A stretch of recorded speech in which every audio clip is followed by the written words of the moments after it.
Today we are going to discuss some previous year questions of AIEEE UG exam, and these questions mainly related to unit number 2.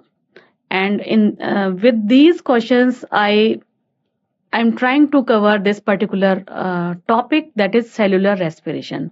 So let's discuss and let's solve some of the questions related to this particular topic. The images used in these slides are for education purpose only. We respect intellectual property right of the original creator and owner of these images. If you are the owner of any of the images used in this PPT or have any concern, any issue, please contact us at sathee@iitk.ac.in and we shall remove the image. Question number 1. Which of the following is used for commercial production of ethanol? Commercial production of ethanol. They have given us 4 different choices. Choice number A, Saccharomyces cerevisiae, B, Aspergillus niger, C, Penicillium notatum, and D, Acetobacter aceti. Okay, 4 different type of fungal strain name they have given over here, and we have to choose which type of strain is mainly involved in the commercial production of ethanol. So you just take 10-second time. After that, we will discuss the correct answer.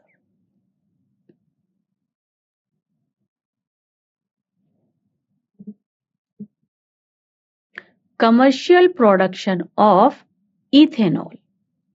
Ethanol. Okay. Commercial production of ethanol.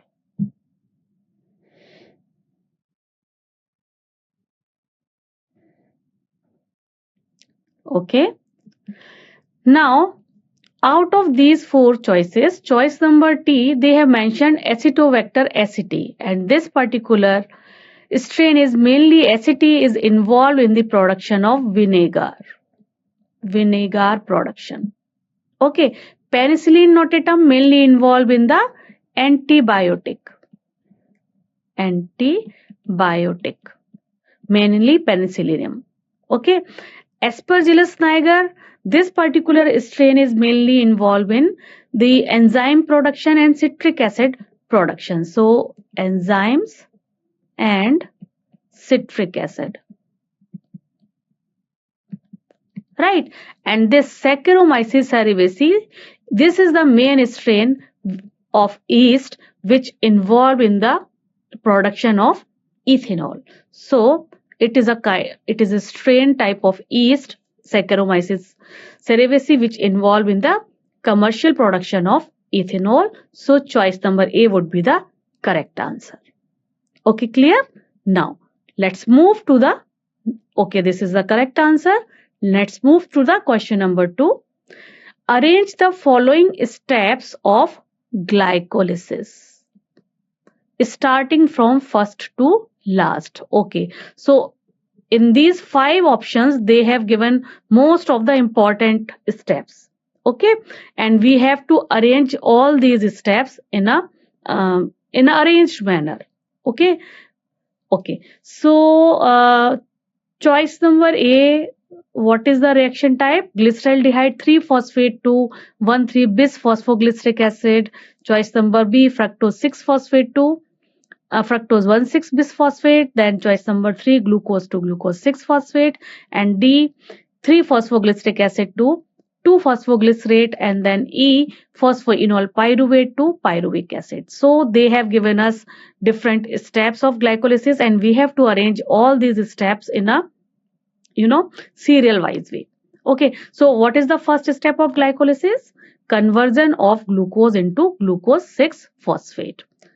Okay, so this is the first step. Correct? Glucose just receive phosphorus from ATP and convert itself into glucose 6-phosphate. And after that, this glucose 6-phosphate then further convert into fructose 6-phosphate. It's isomer. And then fructose 6-phosphate to fructose 1,6-bisphosphate. So this is the, as glucose 6-phosphate to fructose 6-phosphate conversion is not mentioned out of these 5 steps. So this is the second correct option. according to series, if we have to mention all the steps series wise. So fructose 6 phosphate to fructose 1,6 bis phosphate. Okay, so first is C and then B. Okay, so in out of these four options, if we compare all these four options, this choice number C is showing the correct sequence which just now we have discussed. First is C and then B. Okay, so this is the correct option according to me, but again we have to re-clarify it. Okay, so first C, then B, and then after that glyceraldehyde 3 phosphate to 1,3 bisphosphoglyceric acid. This is the next correct statement. Yes, this is the third step, and then this phosphoenol pyruvate to pyruvic acid must be the last one. Okay, so this is the fifth step. So E must become on the last time. Okay, so D is at the fourth position. Right. So in this C choice, E choice comes on the last, and just before the E, D is there, means fourth step, and then A, then B, and then C. So this is the actual sequence of these steps which they have asked us about to arrange. Right. So choice number C would be the correct answer. Yes. Okay. Now let's move towards the next question, that is question number 3. Which one of the following is used in the conversion of pyruvate to acetyl coenzyme A? Pyruvate to acetyl coenzyme A. Okay. So they have given us 4 different choices. Choice number 1, oxidative decarboxylation. Choice number 2, oxidative dehydrogenation. Choice number 3, oxidative dehydration or oxidative phosphorylation. You just take 10-second time and then we will discuss the correct answer.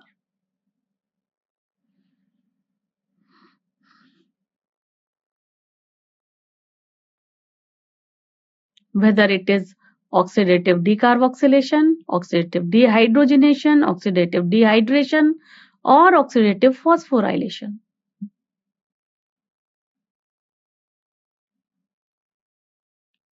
Okay, so let's discuss. So this is the last step of glycolysis, right? Initially, what happened? This glucose from these so many 10-step reaction finally convert itself into 2 molecules of pyruvate. Right? And then this pyruvate, which is glucose, is a 6 carbon molecule, and this pyruvate is a 3 carbon molecule, right? And then this pyruvate get convert into acetyl coenzyme A, which is a 2 carbon molecule, right? And then after this acetyl coenzyme A then further enter into the Krebs cycle or TCA cycle. Okay, this is the main sequence. So when this 3 carbon molecule get convert into 2 carbon molecule, then what is the main probability? Just releasing of 1 molecule of carbon as carbon dioxide. Okay, and during this process, 1 molecule, of NADH also produce, and coenzyme A or also associate in this particular reaction. But that is not our main concern. Our main concern is this particular question. They want to know what happened during this particular steps, means conversion of this pyruvate to acetyl coenzyme A. So this is a 3 carbon molecule and this is a 2 carbon molecule. So release of 1 carbon molecule occur in that particular step. How? Through decarboxylation, and this is the oxidative stage. Okay, so what is the correct answer according to this? Decarboxylation, and this is a oxidative decarboxylation, right? Dehydrogenation, is there any hydrogen has been released during this step? No. Is there any dehydration step? No. Is there any phosphorus attachment is there? No. So phosphorylation also not occur during this stage. So what is the correct answer? Correct answer is 1. Oxidative decarboxylation occur during this particular stage. Conversion, while conversion of pyruvate to acetyl coenzyme may occur during glycolysis. And this reaction is also known as link reaction, because this particular step act as a link, act as a bridge between main glycolysis and Krebs cycle, right? Okay, so correct answer is choice number 1, oxidative decarboxylation. Clear? Let's move towards the next question, that is question number 4. Okay, in which of the following does the electron transport occur? Electron transport occur. They have given us 4 different options. Option number 1, phytochrome act as an electron transporter, cytochrome, enzymes, or hormone. Out of these 4, what type of molecule act as an electron transport during cellular respiration? Obviously. So you just take your time and then we will discuss the correct answer.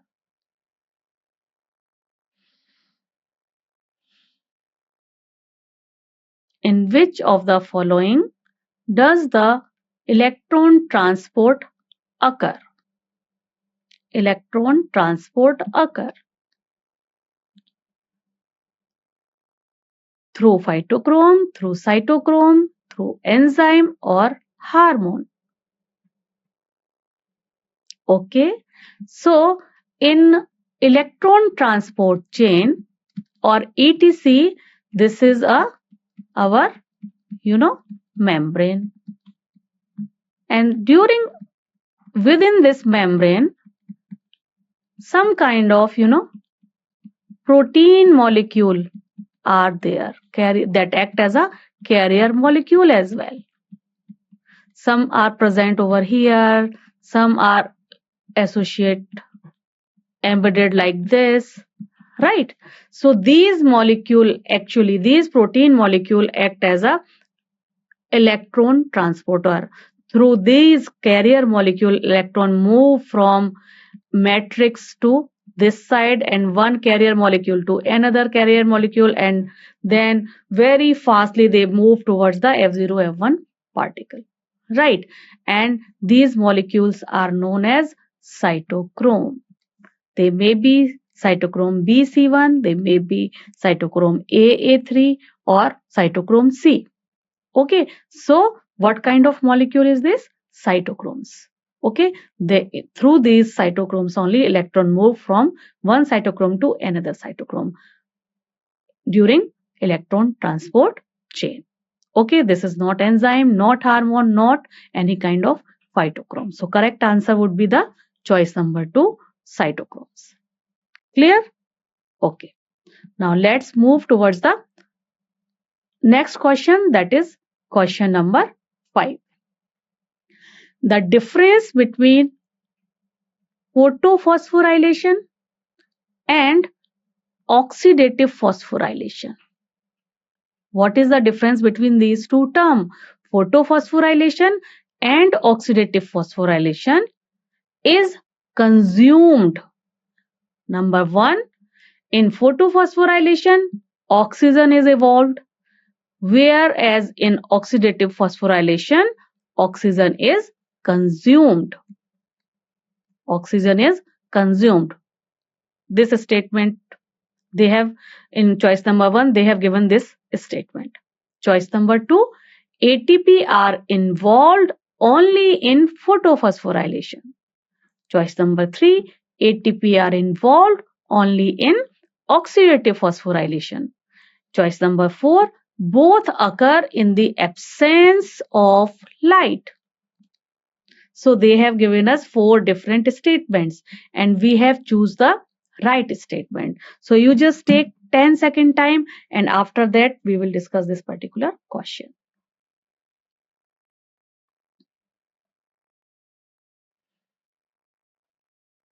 difference between photophosphorylation and oxidative phosphorylation.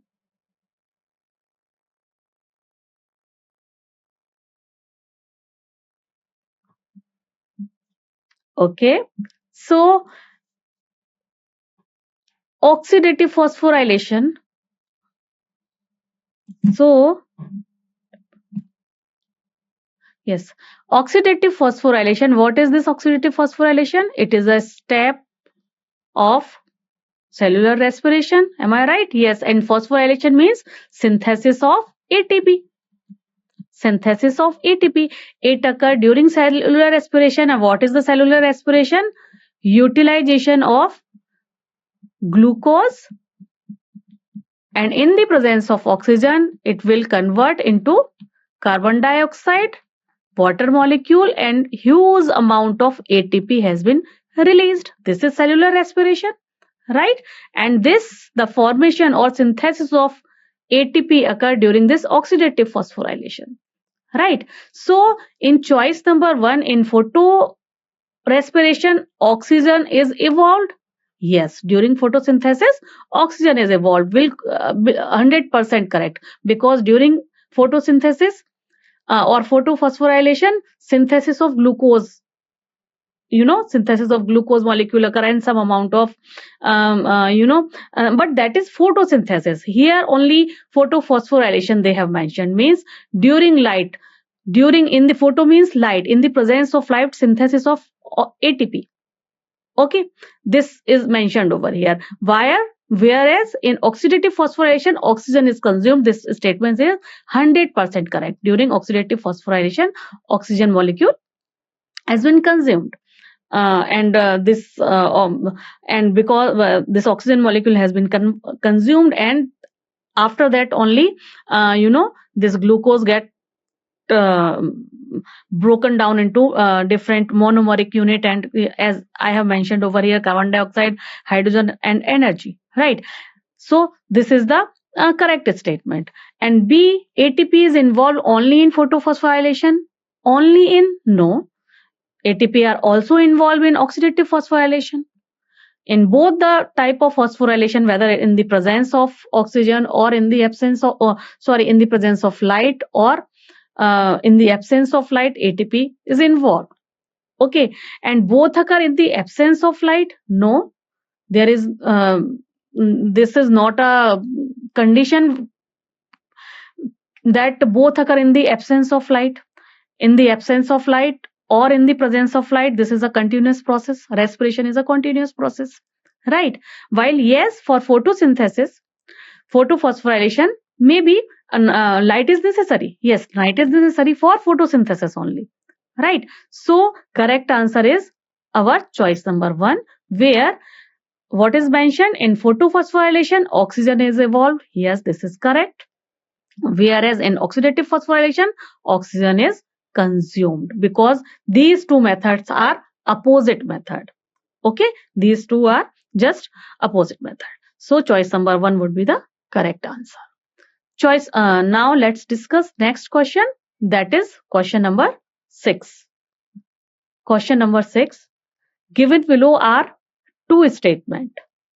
Statement number 1.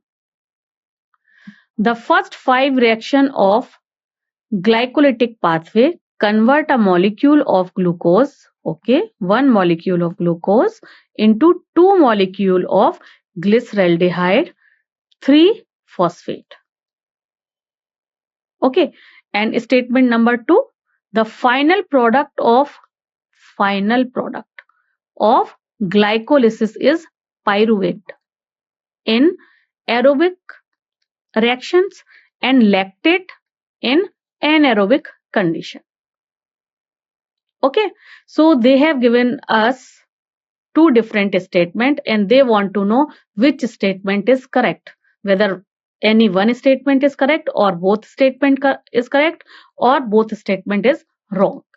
Okay, so both statement are correct, both statement are incorrect, both statement 1 is correct, statement 1 is incorrect, statement 1 is incorrect, while statement 2 is correct. They have given us 4 different choices.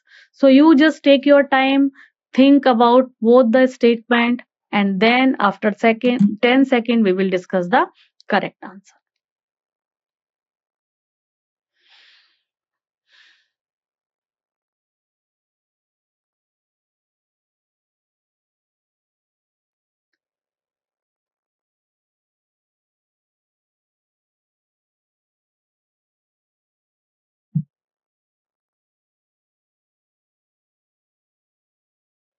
In statement 1, they have mentioned that first 5 reaction of glycolytic pathway means glycolysis convert a molecule of glucose into 2 molecule of glyceraldehyde 3-phosphate. Is this true? Yes, this one is true. 1 molecule of glucose, which is a 6 carbon molecule, get converted into 2 molecule of glyceraldehyde 3-phosphate. One as a glyceraldehyde 3-phosphate or another one as a DHAP, dihydroxyacetone phosphate. These are the isomers, right? So this one is the correct statement. And in the next 5 steps, this 1 molecule of glyceraldehyde 3-phosphate get converted into, pyruvate, right? And so this one is the correct statement, right? And statement 2, they have mentioned that the final product of glycolysis is pyruvate. Yes, after another 5 steps, this particular glyceraldehyde 3-phosphate get converted into pyruvate in aerobic conditions and lactate in anaerobic conditions. Yes, this one is again, if oxygen is not there, then pyruvate further get convert into lactic acid. Lactic acid or lactate or ethanol, which is means it follow another pathway if oxygen is not present, right? We have discussed this during theory time. So according to me, in the light of the both the statement, choice number 1 would be the correct answer, which mentioned that both the statement 1 and 2 are correct. Okay, clear? Now, so these are some questions related to cellular respiration, electron transport chain, citric acid cycle, glycolysis, oxidative phosphorylation. All these topic has been covered in this cellular respiration topic. You keep solving some more questions related to this particular topic. If you have any doubt, any confusion, you can write down to me. We will discuss that confusion later on. Till then, take care. Bye bye. Keep learning. Namaskar.